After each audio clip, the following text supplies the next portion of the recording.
The liberal view has a little in common with functionalism because it stresses individuality and personal growth, and it has a little in common with Marxism because it rejects authority and control.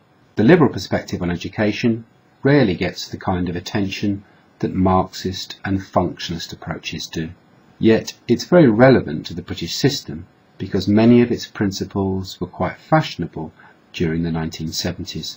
In those days, it was referred to as progressive by those who supported it and as trendy teaching by those who opposed it. Progressive means that it broke the mould. It was different, new, fresh and experimental, whereas the word trendy just meant that it was a fad, a passing fashion which had little in the way of substance to it. John Dewey wrote Democracy and Education in 1916, and this was a very radical book in that it sought to challenge traditional views that saw control and discipline as a very essential part of any successful education system. You could say that for Dewey, children just needed the right supportive conditions to grow and flourish and little more.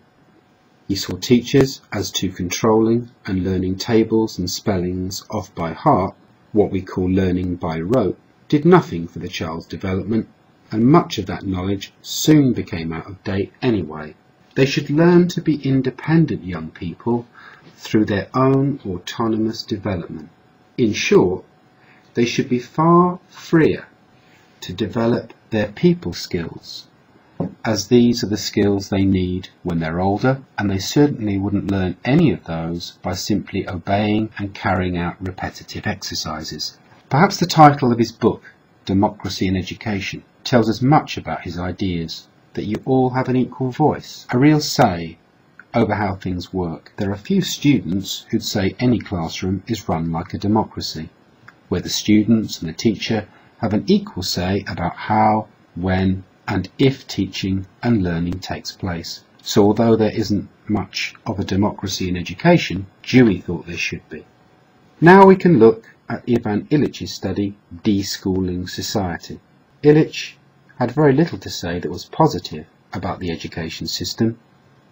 He talked about the jug and mug principle, where students are viewed as the empty mugs and teachers were likened to the jugs, because they poured often useless knowledge into the mugs over the months and years. This slow process also helped to keep the teachers in a powerful position and the students in a dependent position. By keeping students dependent on teachers for the required knowledge to pass examinations, the students had to obey and generally conform in class. So education was a job creation scheme that benefited those who had successfully gone through the system, and it helped society to turn out young people who had been socialized to conform. So if this is the critique, how did he want to change things? Well, if Illich had it his way, this would have been bad news for professional teachers, as he wanted to get rid of them. Those who wanted to learn should be able to learn what they want and when they want from an expert who actually practices the subject or skill in the real world, not from a teacher who's just someone who gets paid to talk. In fact, there's a well-known phrase that is often used to criticize teachers, and Illich would support it wholeheartedly. If you can't do it, teach it.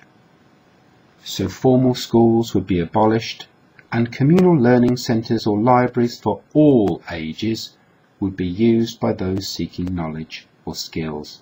So for Illich, you could come and go as you please, and to develop into an independent learner. It also wouldn't matter how you spelt words, because what you had to say was far more important than how you said it. Criticisms and consequences. The liberal view is very idealistic, and it is difficult to see how very young children could teach themselves the basics before they moved on to learn from the so-called adult expert.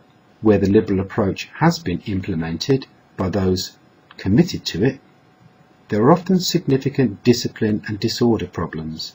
Many other schools in the 1970s chose not to pressure students into working or learning, and as a consequence they often just wasted their time and were disruptive to others who wanted to learn. This resulted in everyone's education being damaged. Additionally, the liberal view didn't agree with prescriptive spelling and grammar. So many young people left the system and were largely unemployable because they didn't have the basic skills that employers needed. So in short, the liberal perspective, at least in its most radical form, was something of a fad, and the education system has abandoned the vast majority of its idealistic principles.